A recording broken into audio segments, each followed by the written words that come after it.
Bonjour à tous les amis, aujourd'hui je vous présente les clés de ce Skoda Enyaq coupé, pas comme les autres, puisqu'il s'agit non pas d'une version DHL, il s'agit de la version la plus puissante de 300 chevaux. Est-ce que c'est nécessaire d'apposer sur la carrosserie le badge RS sur une voiture 100% électrique? On verra ça tout de suite en vidéo. Allez, c'est parti.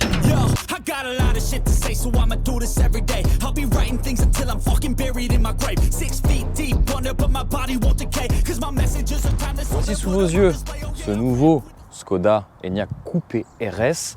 Alors, je m'éclipse de la vidéo et je vous fais voir entièrement le tour du propriétaire de ce modèle. On a un modèle d'essai qui est plutôt bien équipé. Il s'agit bien entendu de la version RS, donc la motorisation la plus puissante.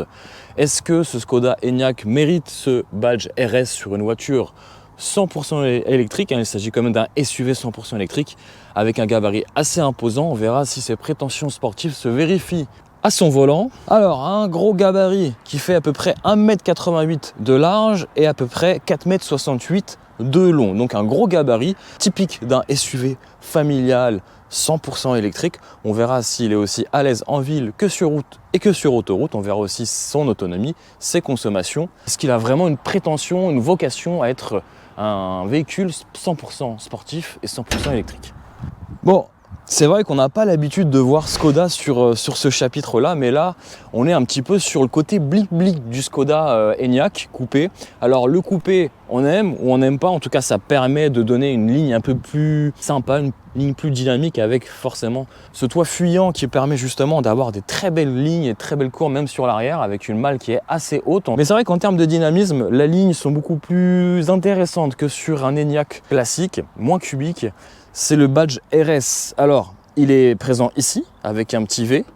On a des petits éléments esthétiques qui permettent justement de voir qu'il s'agit d'une version sportive. On a des petits éléments en noir brillant un peu partout, ici sur la carrosserie, avec des petites entrées d'air pour l'efficience. Là, ici, on a une vraie entrée d'air pour le refroidissement de la batterie. Là, on est vraiment sur le côté bling-bling. C'est vraiment la calandre Crystal Light de nuit, ça c'est clair. Et ici, on doit être sur du plastique et système de buse qui vient forcément nettoyer les projecteurs matrix LED. Et puis à mon avis ces buses viennent aussi nettoyer cette calandre vitrée, puisque effectivement on a pas mal d'impact de moustiques. Voilà, donc une face avant agressive. Et puis regardez ces immenses jantes de 21 pouces. On est sur des pneumatiques Bridgestone Turanza en 235/45, assez énorme, on dirait presque un concept car. Sous cet angle-là, c'est assez impressionnant. Je dois vous dire que j'assume pas vraiment cette couleur.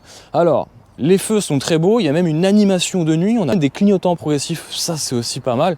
Et regardez, j'ai pas fait exprès, Je disais que j'aime pas cette couleur, mais finalement j'ai le bracelet de ma montre qui est de la même couleur que cette voiture. Bon, entre une montre flashy et une voiture flashy, il y a quand même une grande différence. Ce petit bandeau réfléchissant fait un peu tache aussi sur la partie basse du pare-choc, même si franchement il y a un traitement assez sympathique avec ce noir brillant qui, encore une fois, contraste avec cette carrosserie. Donc si vous le prenez en blanc ou une couleur claire, je pense que ça pourrait le faire. Donc je ne sais pas ce que vous en pensez un petit peu de ce design de ce Skoda Enyaq coupé en version RS. Dites-moi un petit peu si vous aimez cette peinture, ce coloris, cette teinte.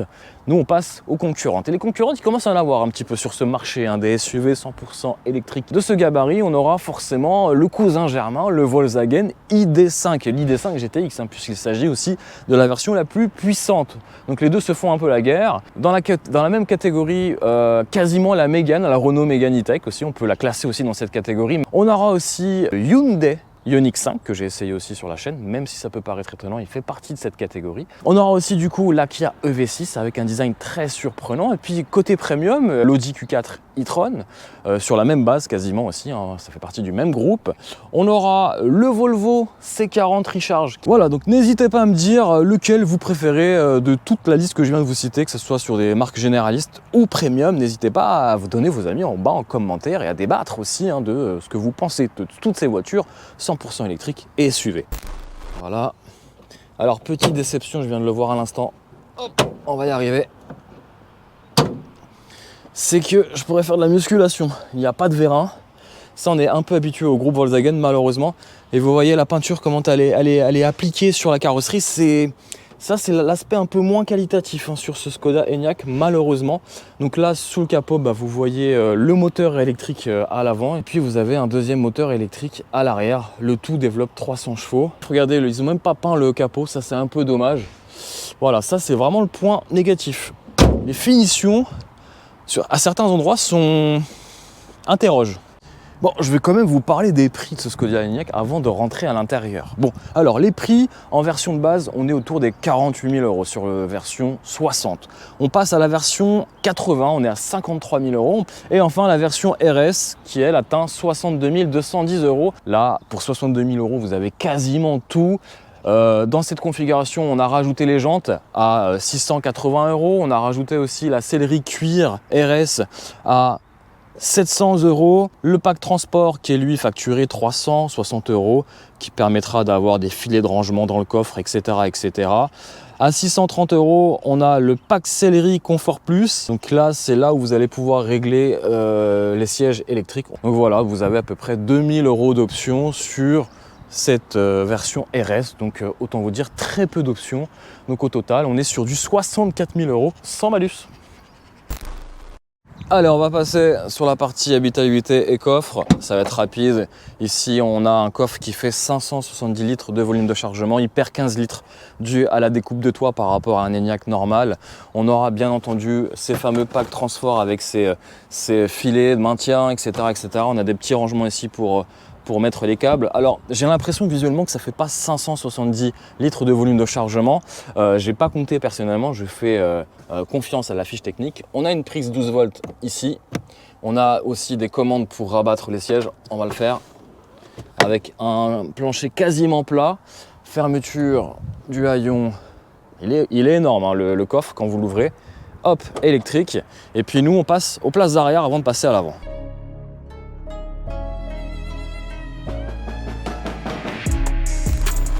Allez, on passe à l'arrière.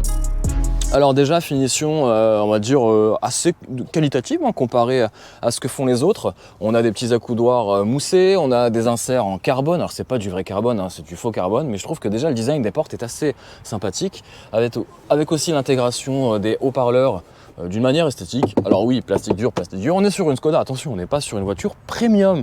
L'intérieur est plutôt flatteur aussi, puisqu'on a une belle sellerie cuir à l'arrière, avec un moelleux certain des sièges, même si l'assise est assez dure. Ce qui est marrant, c'est que finalement, ce toit fuyant, il pénalise pas forcément l'accessibilité à bord. J'ai quand même de l'espace à l'arrière. Alors c'est vrai que ce toit panoramique creuse un peu le toit, donc du coup j'ai un peu plus d'espace au-dessus de la tête. J'ai de l'espace aussi devant les jambes sans problème. C'est vrai que l'avantage de ces voitures électriques, c'est qu'on n'a plus de tunnel de transmission, on a un plancher plat, ce qui permettra d'avoir une 5e place honorable, correcte, et puis d'avoir de la place tout simplement à l'arrière. Même si devant moi j'ai ces énormes sièges qui sont assez imposants et qui sont un peu pénalisants pour la vue, parce que je suis presque obligé de me décaler pour voir un petit peu ce qui se passe sur la route. Sinon, insonorisation quasiment parfaite pour ce type de voiture. Un arrière qui est plutôt flatteur aussi pour les passagers. Et puis si vous voulez transformer la place du milieu en confort, voilà, la place du milieu, si vous voulez vraiment la sacrifier, vous pouvez déployer l'accoudoir pour un peu plus de confort. En tout cas, sachez que 2 adultes à l'arrière s'installeront correctement. Donc voilà, on a aussi une trappe à ski que je ne vous ai pas montré qui est juste là, donc pratique si vous voulez partir en vacances à la montagne. Et puis moi, ce que je vous propose, c'est de passer à l'avant.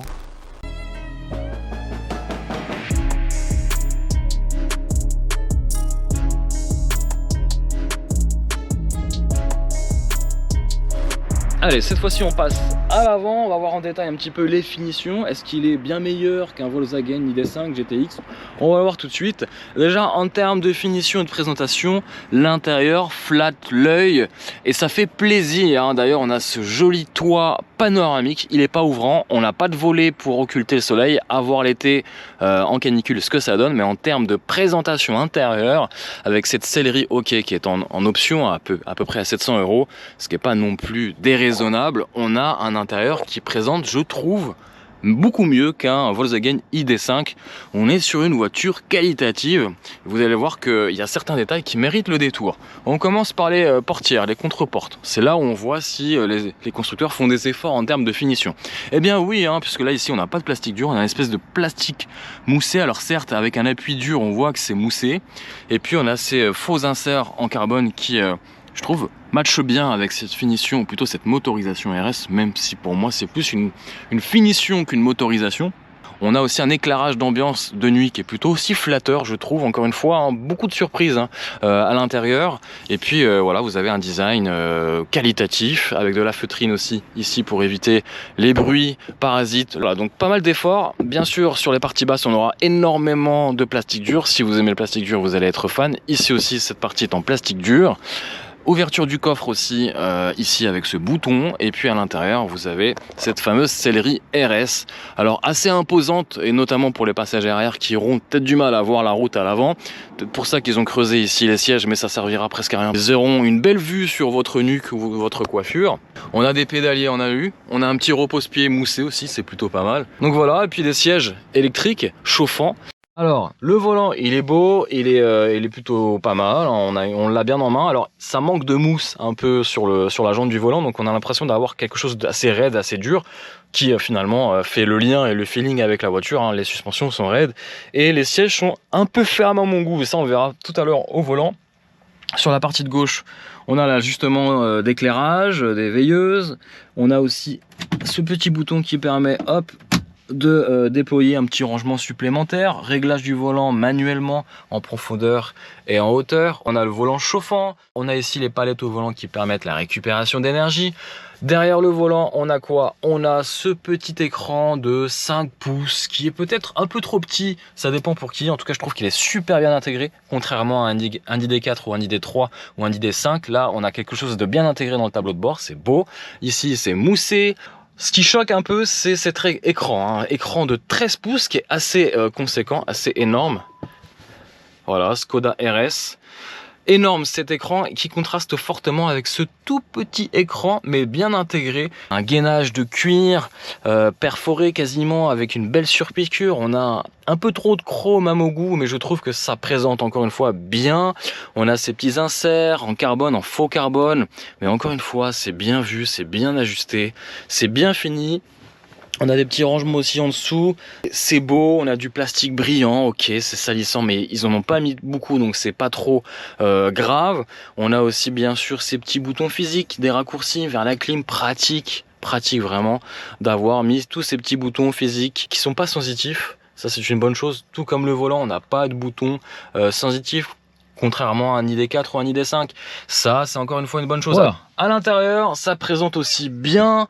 On a une belle planche de bord avec des bonnes finitions, une petite surpiqûre, c'est moussé, c'est super intéressant de voir le travail fourni par les designers ingénieurs de chez Skoda. Et clairement aujourd'hui la réponse est oui, ça présente beaucoup mieux qu'un ID4 ou un Volkswagen ID5. On a vraiment quelque chose de qualitatif et une perception à l'œil qui est vraiment flatteur. Voilà, j'en ai terminé pour la présentation intérieure. Moi, ce que je vous propose, c'est de faire un petit tour à bord de ce Skoda Enyaq RS. Est-ce qu'il mérite le badge RS? On va voir ça tout de suite.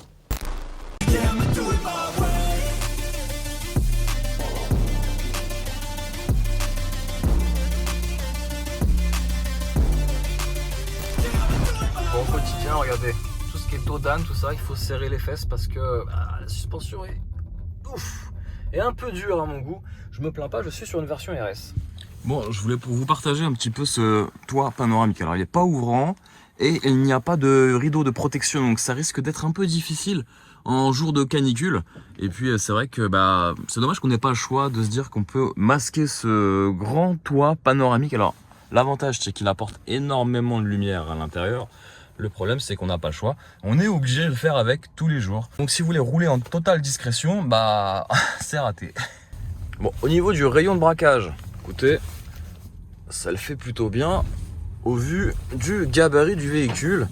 On doit être sur entre 10 et 11 mètres de rayon de braquage, ce qui est plutôt correct. Bon, on a encore affaire à un Dodan et ça, le seul conseil que je peux vous donner à bord de ce Skoda Enyaq Coupé RS s'est serré les fesses tout simplement parce que les suspensions sont un peu sèches. Et finalement au quotidien, moi aussi fait de ce petit écran derrière le volant, limite c'est plus agréable que d'avoir un gros écran qui t'illumine le visage tous les matins. T'as pas forcément envie de ça.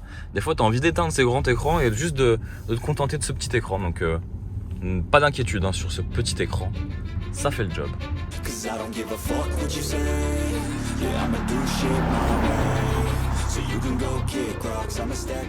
Alors en ville, c'est vrai que le gabarit de ce SUV familial reste néanmoins imposant, beaucoup plus imposant qu'une citadine ou qu'une compacte. Donc il faudra quand même faire attention là où vous mettez vos roues, surtout si vous avez du 21 pouces, parce que vu l'exposition des jantes, ça ne pardonne pas. Hein. Alors un autre point positif et négatif. Positif puisque j'ai le bouton physique qui me permet de régler la clim. Moi j'aime bien faire des économies d'énergie. Là je viens de gagner à peu près 15 km en désactivant la ventilation et la clim. Le problème c'est qu'au bout de 10 minutes, j'ai de la buée dans le véhicule. Vous allez voir, d'ici 10 minutes à peu près, je vais avoir de la buée. Donc c'est un peu gênant. Je suis quasiment obligé d'allumer la ventilation et la clim. Bon les amis, j'en profite. Je suis dans les bouchons. Pas d'extase au volant forcément avec un coupé SUV. Mais je voulais vous parler un petit peu des consommations. Je suis à peu près à 17 kWh, consommation mixte entre bouchons, voie rapide et ville, sur une trentaine de kilomètres. Vous pouvez le voir juste ici. Voilà. Donc, position de conduite assez haute, hein. On est quasiment à la hauteur d'un Range Rover. Regardez, mon épaule dépasse largement la portière, donc c'est assez intriguant entre guillemets comme position de conduite. En tout cas, on est haut, on domine la route, c'est visible, c'est cool, c'est pas mal.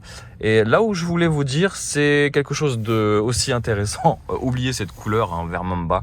Clairement, les gens vous regardent. On ne sait pas si c'est pour la beauté du véhicule ou la couleur qui intrigue. En tout cas, oubliez si vous êtes fan de ce coupé Enyaq coupé. Oubliez la version RS, il n'y a vraiment pas d'intérêt. Puis à part faire vibrer votre colonne vertébrale, honnêtement, le coupé RS ne sert presque à rien au quotidien en tout cas. Et ce que je voulais vous dire, c'est vrai que cette version RS ne met pas forcément en valeur les qualités au quotidien de ce coupé Enyaq. La version RS sera peut-être plus intéressante pour ceux qui veulent se faire plaisir sur route rapide, en totale sécurité bien sûr. Mais honnêtement, les suspensions trop fermes ont eu raison hein, sur cet essai. En tout cas, si vous prenez cette version RS, prenez au moins les suspensions pilotées qui vont gommer hein, cet inconfort au quotidien. Bon les amis, dans quelques minutes, secondes plutôt, une petite surprise à bord de cet Enyaq Coupé RS. Regardez cette jolie éclairage d'ambiance quand même, de qualité quand même hein. On est quand même sur les voitures pas premium mais généralistes, et elle s'inspire un petit peu des voitures premium ou semi-premium. Donc en tout cas, bel effort à l'intérieur de ce Skoda, bravo. Et puis on peut même changer l'éclairage d'ambiance. Je vous montre ça même s'il y aura une vidéo de nuit, c'est très simple. Hop, en roulant, c'est très simple. Je peux même changer différentes couleurs, mettre du rouge. Pourquoi pas si on est énervé le matin, hop, ça permettra de vous réveiller un peu plus. Pas mal quand même, non? Bon, on voit un petit peu la tour Eiffel au loin, mais c'est pas pour ça que je vous fais cette vidéo. C'est tout simplement parce que j'ai oublié de vous parler de l'autonomie. L'autonomie avec cette batterie qui fait à peu près 82 kWh. On arrive péniblement, en tout cas on n'atteint pas les 500 km d'autonomie, ça c'est sûr et certain, même si en norme WLTP Skoda annonce les atteindre. Au quotidien on est plutôt avec une marge de réserve de 100 km. Là je vais d'abord approcher des 141 km restants, donc je vais commencer à m'affoler autour des 120-110 km à rechercher une borne de recharge électrique. En général, je suis plutôt autour des 460, 440 et puis plutôt 400 km d'autonomie restante au compteur si je fais de l'autoroute. Voilà, donc enlever à chaque fois sur ces tests d'autonomie une centaine de kilomètres de réserve de marge pour éviter la panne sèche. Et c'est un petit peu embêtant hein, si vous tombez en panne.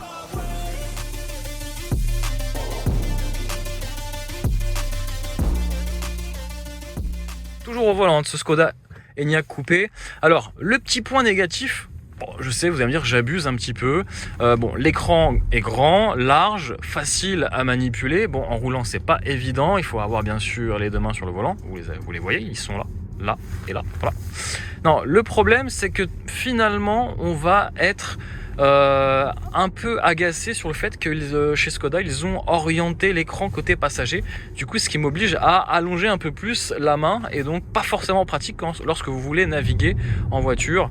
Donc c'est vrai que, bon, petit point négatif, en tout cas, ils ont fait la logique inverse de chez BMW, où BMW, vous avez l'écran orienté vers le conducteur. Là, ils ont privilégié peut-être le divertissement pour le passager, quand il y en a un, bien sûr.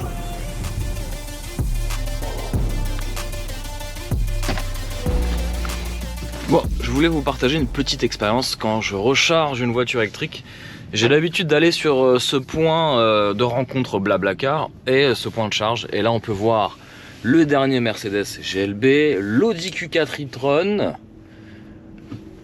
une marque chinoise que je ne connais pas et un autre Audi Q4 e-tron. Et c'est vrai que sur cette autoroute qui permet de traverser la France, puisque c'est un point d'arrêt vers Orléans. Alors, si vous êtes vraiment passionné des voitures électriques, sachez que voilà, vous pouvez voir les toutes dernières nouveautés.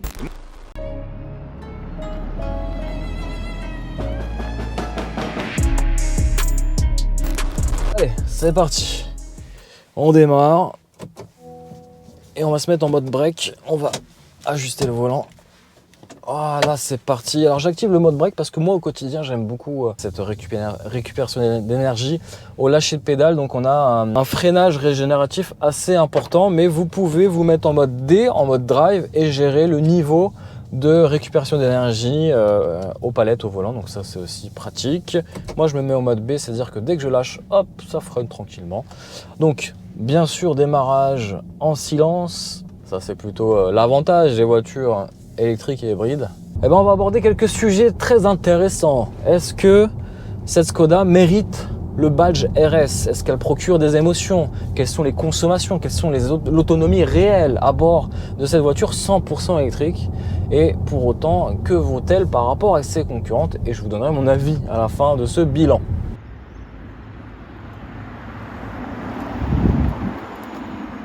Est-ce que c'est une voiture émotive? Est-ce qu'on a des émotions, des sensations à bord?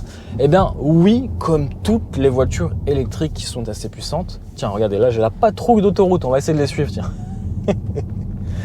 Ah, ça va être marrant. Alors oui, sensation, oui. Alors j'accélère, il n'y a pas de bruit, hein. Bon, ça c'est un peu dommage parce que c'est vrai que Skoda aurait pu peut-être avoir un petit côté sonore, un retravail sur la sonorité, ça pourrait être intéressant. En tout cas, là, il n'y a rien, vous accélérez, il y a un bruit d'une voiture électrique standard, classique, et ce sera tout, malheureusement.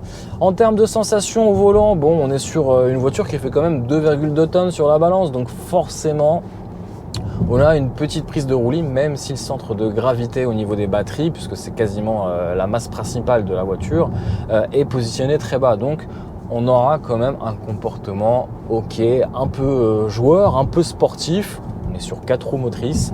On a une direction qui est assez directive, assez consistante, voire un peu trop, puisqu'on ne peut pas changer ce mode de direction. Donc on aura toujours une consistance dans la direction qui sera plaisant peut-être sur route quand vous activez le mode sport, un peu moins plaisant surtout quand vous êtes en ville si vous voulez manœuvrer aisément. Là, vous le voyez, je prends un virage. Heureusement, j'ai les sièges qui me maintiennent un peu dans le virage. Retour de virage, ouais, ça s'écrase un peu. Au niveau confort, sur route dégradée, ça se dégrade, hein. Le confort il est pas top, hein, clairement, et c'est vrai qu'on est sur une version RS, donc je pourrais pas vraiment critiquer ce point là, puisque on s'attend à une voiture sportive et on s'attend surtout à une voiture qui est pas forcément confortable. En tout cas, c'est pas son premier point fort. Et ben effectivement, hein, ça se vérifie sur route, puisque la chaussée, dès qu'elle est dégradée comme là, on ressent tout à bord, et c'est vrai que ça peut être un peu embêtant. Alors je vais pondérer un petit peu mes propos sur le confort, parce que si on achète une version RS, on s'attend à quelque chose d'assez dur. Et ben c'est le cas, hein, clairement. Au niveau de la sellerie aussi, on est sur une assise assez dure, je trouve, assez ferme. Puis forcément les jantes, les pneumatiques de 21 pouces avec justement ces flancs étroits qui permettront effectivement de gratter un peu en sensation de conduite, mais dégradent fortement le confort. Et puis ces suspensions qui sont pas du tout pilotées, et donc qui rajoute encore une fois à ce côté un peu sportif et participe du coup à ce côté moins confortable que les autres motorisations. Suspensions à l'avant sont rabaissées de 15 mm et 10 mm à l'arrière, donc forcément on a un châssis sport rabaissé qui participe encore moins au confort au quotidien. Alors justement, au quotidien, qu'est-ce que ça donne ce Skoda Enyaq Coupé RS? Bah écoutez, sur les longs trajets, c'est plutôt agréable. Donc on est sur des dimensions qui font qu'en ville, il faudra quand même faire attention là où vous mettez vos jantes, parce que les jantes de 21 pouces sont quand même bien exposées, donc faire attention au trottoir. Heureusement, pour se garer, pas de grandes difficultés puisqu'on a toutes les aides à la conduite, caméra de recul, aide au stationnement, etc., etc. Donc ça, c'est plutôt pratique. Et ce Skoda, une fois emmené sur route départementale ou nationale, c'est là où vous allez peut-être tirer le meilleur compromis de ce SUV 100% électrique et sportif, puisque là vous allez pouvoir un peu profiter des accélérations. Attention, hein, on n'est pas sur des accélérations de supercar, de voitures super sportives, on est sur des accélérations de voitures dignes d'une GTI. Donc on est sur du 6,4, 6,5 secondes pour atteindre les 100 km/h. Il faut dire que le beau bébé fait quand même 2,2 tonnes sur la balance, donc forcément il y a un impact clairement sur le comportement routier et un impact aussi sur les accélérations, puisque en termes de couple, on est à peu près à 450, 500 Nm de couple. Donc on a un couple instantané, une accélération instantanée, ça profite à toutes les voitures électriques. Mais c'est vrai qu'on aurait pu s'attendre un peu à mieux pour cette version RS. Et c'est vrai que ses concurrentes proposent sur les versions les plus sportives des performances un peu meilleures, proches plutôt des 5 secondes. Vitesse maximale rehaussée cette fois-ci à 180 km/h. Honnêtement, peu d'intérêt pour une voiture électrique de rouler vite, puisque là vous allez voir la batterie qui va fondre comme neige au soleil. Et bah du coup je vous embarque sur mon avis, mon expérience sur autoroute, et je dois vous dire que c'est comme toutes les voitures électriques, j'ai envie de vous dire presque toutes les voitures électriques aujourd'hui se ressemblent. Au niveau des consommations, très simple, c'est une voiture électrique comme toutes les voitures électriques, j'ai pu constater quasiment les mêmes consommations et quasiment le même comportement en termes d'autonomie que vous. Si vous roulez en ville, sur route ou sur autoroute, j'ai quasiment toujours les mêmes consommations. Donc autant vous dire que ça reste assez simple. En ville, on est sur du 15 kWh avec une autonomie potentielle de 480 voire 500 km d'autonomie si vous avez le pied léger sur l'accélérateur. Sur route, les consommations vont commencer un peu plus à augmenter. On monte d'un cran, on est autour des 17 voire 18 kWh avec une autonomie qui va osciller autour des 470 km. Et puis sur autoroute, le bas blesse, puisque si vous roulez à 130 km/h, et ben là forcément la batterie va fondre comme neige au soleil, comme d'habitude, comme toutes les voitures électriques. Là vous allez plutôt avoir une autonomie proche des 370 voire 400 km avec des consommations proches des 20 voire 22 kWh. Donc à ce petit jeu, si vous faites de l'autoroute, un conseil, je sais que ça va en déplaire à certains, mais roulez à 110 km/h. Et là, je vous embarque sur le débat de faut-il imposer aux automobilistes de rouler à 110 km/h. Ça, c'est encore un autre débat. On revient sur les consommations à 110 km/h, où vous allez pouvoir abaisser une consommation proche des 20 kWh et augmenter un peu l'autonomie autour des 400-420 km d'autonomie si vous roulez à 110 sur autoroute. Je sais que ça fait mal de dire ça, mais voilà, c'est un constat et c'est réel. Voilà.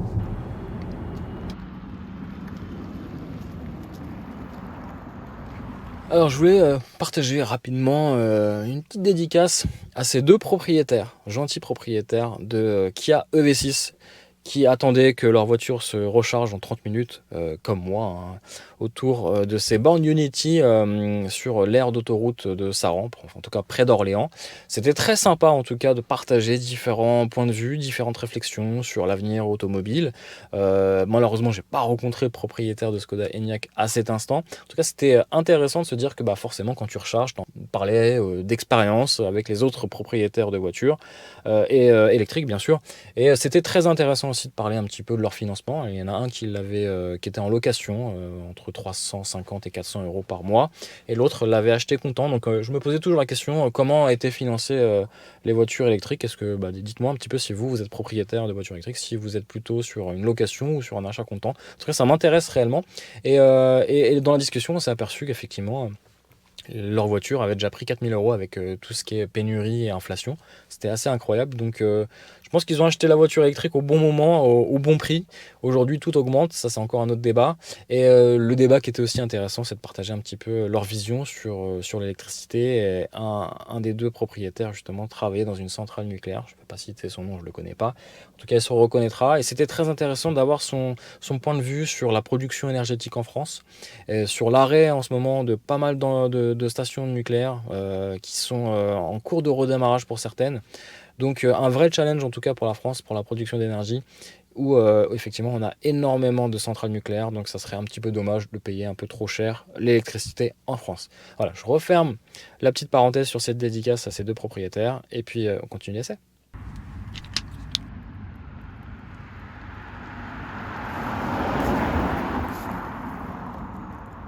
Voilà les amis, l'essai de ce Skoda Enyaq Coupé RS se termine. J'espère que vous avez apprécié l'essai en ma compagnie. J'espère que n'hésitez pas à partager vos avis sur cette voiture, même si vous êtes pro voiture thermique ou pro voiture électrique. Je pense qu'il y a toujours un avis intéressant à donner sur chaque voiture. En tout cas, celle-ci avait pas mal de choses à dire et surtout une belle proposition que nous fait Skoda à travers ce Skoda Enyaq Coupé. Est-ce que pour vous le prix sur l'électrique est un frein aussi à l'achat, ou c'est plutôt l'autonomie totale de ces voitures électriques qui frise en général 400 voire 500 km, est-ce que c'est aussi un frein pour vous à l'achat? N'hésitez pas à donner vos avis en commentaire. Moi, ça m'intéresse toujours de lire vos avis. Je prends toujours le temps de les lire et de vous répondre. Il faut savoir qu'il y aura un article à lire, un article complet sur les consommations, les options, les tarifs, les différents équipements de série que compose cette version motorisation RS de ce coupé Enyaq. Bon allez, moi je vous dis à très vite pour de nombreuses aventures en vidéo. Ciao ciao.